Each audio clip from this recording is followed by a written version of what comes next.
สำหรับช็อตนี้นะครับก็เป็นช็อตที่เราต้องบิวน้องๆนะฮะอ่ะโอเคมาดูกันว่าเป็นยังไงอ้าวลืมเปิดใหม่ 4 กับ 3 ครับ บอกเลขไปแล้วนะครับแล้วก็พูดชนกับพี่เป้โชว์ไดด้วยนะฮะ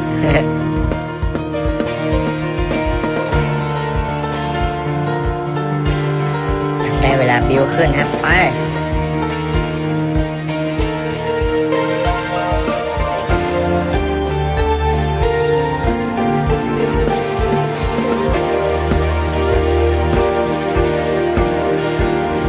ช็อตนี้มันซ้อมกันมานะฮะ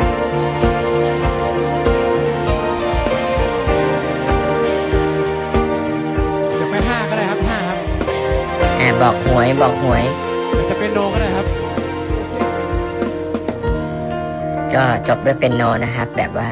ซึ้งๆค่อยๆซึมออกไปเรื่อยๆนะฮะ